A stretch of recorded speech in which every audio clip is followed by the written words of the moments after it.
محفل میں ابھی ہمیں جس شخص نے جوائن کیا ہے وہ آپ کے بھی جاننے والے ہیں، بڑے ایکسپرٹ ہیں، سائنسدان ہیں، انجینئر ہیں، جاوید اسلم قریشی صاحب ہیں۔ آپ چیئرمین پاکستان انجینئرنگ کونسل بھی رہ چکے ہیں، 35 سال کا تجربہ ان کا انجینئرنگ میں، زراعت میں، سیڈ پروڈکشن میں، اور خصوصی طور پر ان کی ایکسپرٹیز زراعت کا جو فیلڈ ہے جی اس میں بڑے کارنامے فور بردرز نامی جو ادارہ ہے اس کے روح رواں ہیں۔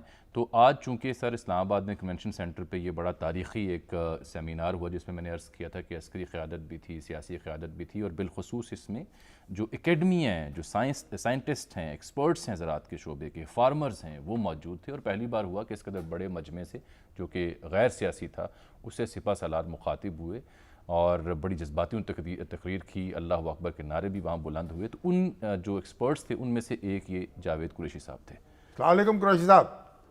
السلام علیکم صاحب، کیسے ہیں جناب؟ آج ایک بڑی مجلس میں تھے آپ، زراعت کے حوالے سے بڑے منصوبے بن رہے تھے، تو کیسا لگا آپ کو؟ میرا خیال ہے کہ 35 سال کا میرا اس کا زراعت کا تجربہ ہے اور 75 سال کی پاکستان کی ہسٹری ہے۔ تو میں نے تو اس کو فرسٹ ٹائم دیکھا ہے کہ جہاں پہ پولیٹیکل ول تھی اور اس ول کے ساتھ جو پوری مطلب ہے کہ فورس تھی، اور اس میں حکومت کی بھی تھی اور پاک فوج کی بھی تھی، اور دونوں کی انٹینشن یہی تھی کہ فوڈ سیکیورٹی کو حاصل کرنا۔ تو اس کے لیے سارے اکٹھے ہوئے تھے، تجاویز دے رہے تھے۔ تو میں نے انہیں کہا ویسے کہ فوڈ سیکیورٹی جو ہے، پھر کچھ دوست وہاں تھے، انہوں نے کہا جی نیشنل سیکیورٹی کے لیے فوڈ سیکیورٹی ضروری ہے۔ تو میں نے انہیں کہا جی فوڈ سیکیورٹی سے یہ تو اور بڑی بات ہو گئی کہ نیشنل سیکیورٹی بھی اس سے آتی ہے، لیکن فوڈ سیکیورٹی لانے کے لیے پہلے سیڈ سیکیورٹی تو لے کے آئیں۔ جیسے اگر بیج ہی اچھا نہیں ہے ہمارے پاس تو ہم نہ فوڈ سیکیورٹی لا سکتے نہ نیشنل سیکیورٹی لا سکتے ہیں۔ تو یہ ایک وہاں پہ ایک بڑی ہیلدی ڈسکشن تھی، اور اس کے اوپر پھر ورکنگ کی ہوئی تھی سارے مختلف گروپس نے۔ کوئی صاحب بیج میں تو آپ نے کپاس کے بیج میں، گندم کے بیج میں تو آپ نے کافی کام کیا ہے۔ جی بالکل، ہم نے غوری اور ہدف تیار کر دیا ہے، اس سال مارکیٹ بھی کیا، ورائٹی گورنمنٹ نے بھی اپروو کر دی ہے، اور انشاءاللہ وہ ہمارے ادھر ایگزیبیشن بھی تھا، چیف صاحب بھی، پی ایم پیداوار میں کتنا اضافہ ہوگا اس سے؟ پیداوار میں جی اس وقت ہم 22-23 من لے رہے ہیں، لیکن یہ ورائٹی 50 سے 60 من دے گی گندم جی انشاءاللہ۔ اور کپاس؟ تو اور یہ میں کپاس کی بات کر رہا ہوں کہ کپاس جو ہے اس وقت دے گی اتنا، اور جو ویٹ کی ورائٹی اس وقت آ رہی ہے انشاءاللہ وہ بھی 60 من کے قریب اس کی ایوریج ہوگی۔ مگر آپ یہ بتائیں کہ آپ یہ مطلوبہ مقدار میں یہ بیج فراہم کر سکیں گے ایک سال کے اندر؟ نہیں، بالکل ایک سال کے اندر تیار نہیں ہو سکتا۔ اگلے سال جو ہم کاٹن میں سیڈ دیں گے وہ کوئی ہم نے 3 لاکھ ایکڑ کا تیار ہوا ہے، جبکہ کپاس لگ رہی ہے آپ کے اس وقت کوئی تقریباً 50 لاکھ ایکڑ کے اوپر کپاس لگی ہے۔ تو اس میں وقت لگے گا اس کو ملٹیپلائی ہونے میں، لیکن یہ ہے کہ جو ایک روشنی کا دیا ہے نا وہ جل گیا ہے، اس لحاظ سے کہ پہلے مطلب ہے کہ ڈس اپوائنٹمنٹ ہوتی تھی کہ آپ پرائیویٹ سیکٹر پہ ریسرچ کر رہے ہیں، پروڈکٹ تیار کر رہے ہیں، لیکن آگے سے کوئی اس کو خوش آمدید کرنے والا کوئی نہیں ہوتا تھا۔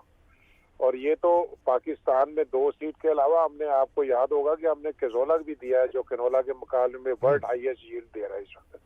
چلے آپ چونکہ شریک تھے، یہ تو آپ کا شعبہ ایکسپرٹیز، اس پہ آپ روشنی ڈالیں۔ آپ ذرا ناظرین کی معلومات کے لیے یہ اطلاع دیں کہ اس سیمینار کا اہداف کیا تھے، کن موضوعات پر بات ہوئی، کیا وے فارورڈ لے آؤٹ کیا ہے قومی قیادت نے؟ ہاں اس کا بنیادی طور پہ جو میں نے شروع میں بات کی ہے کہ گورنمنٹ کا خیال ہے کہ اب اکانومی اگر آپ نے رائز کرنی ہے تو تھرو ایگریکلچر آئے گا، لیکن ایگریکلچر کے تھرو اگر رائز کرنی ہے تو ہم نے آپ نے فارمنگ کو اٹھانا ہے، آپ نے فارمرز کو اٹھانا ہے۔ گورنمنٹ نے تقریباً 1.4 ٹریلین کا پیکج بھی دیا، جو ہسٹری میں اتنا بڑا پیکج پہلے کبھی نہیں دیا گیا، اور اس کے مختلف حصوں میں اس پیکج کو گورنمنٹ نے تقسیم کیا ہے۔ اور میں سمجھتا ہوں کہ یہ پیسہ جس وقت جائے گا وہ زراعت کے اندر صحیح طریقے سے ڈسٹریبیوٹ ہوگا، کیونکہ اب اس وقت اسٹیک ہولڈر ریگولیٹر صرف گورنمنٹ حکومت نہیں ہے بلکہ اس کے ساتھ فوج بھی ہے، اور اسپیشلی جو اس کے اندر فوکس ہو رہا ہے وہ کارپوریٹ فارمنگ کو فوکس کیا جا رہا ہے۔ اور غیر ملکی سرمایہ کاری کیسے آئے گی جی 2 ممالک کی؟ ہاں وہ وہ جو پرائم منسٹر صاحب نے بڑی کلیئرٹی کے ساتھ جو بات کی ہے کہ جو ہمارے مڈل ایسٹ کے لوگ سارے دوست ہیں بیسیکلی ہم اس کو فوڈ باسکٹ بنانے چلے ہیں پاکستان کو, اور مڈل ایسٹ اور سارا یہ ہمارا یہاں سے کور ہوگا.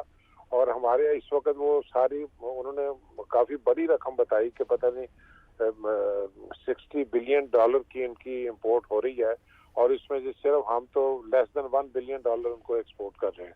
تو ان ملکوں نے بالکل کہا کہ ہم پاکستان میں اس ایگریکلچر پہ انویسٹ کرنے کے لیے تیار ہیں. انہوں نے کہا جی کہ انشاءاللہ آپ کو میں بہت بڑی خوشخبری سناؤں گا. ان سب ملکوں کی طرف سے ہماری ان سے میٹنگ بھی ہو چکی ہیں. اور یہ کتنے سال کا منصوبہ ہے یہ؟ سر یہ تو ایگریکلچر سالوں کا نہیں ہوتا, ایگریکلچر 6 مہینے کا ہوتا ہے. 6 مہینے کا, سال کا. اچھا یہ مطلب دیکھیں نا, آپ نے ایک فصل لگائی ہے, فصل لگانے کے 100 دن کے بعد فصل نے باہر آ جانا. جب فصل باہر آئے گی تو ڈالر باہر آئی جانا نہیں اسی وقت. مگر تو یہ بیج بھی تو ہمارے پاس ہونا چاہیے, وسائل بھی ہونے چاہیے. یہ نہیں دیکھیں, بیج کے لیے میں نے بڑا ووکلی کہا, میں کہ خدا کے لیے پرائم منسٹر صاحب آپ ایک کام جس طرح یہ بھی آپ نے آؤٹ آف دا جا کے باکس کیا نا, سولوشن دیا کہ اتنے 1.4 ٹریلین روپیز اس میں ڈالے ہیں, اور اس کے بعد اس کو آگے آپ پوری اپنی پولیٹیکل بل کے ساتھ لے کے جا لیں. ایک کام اور کر دینا تھا.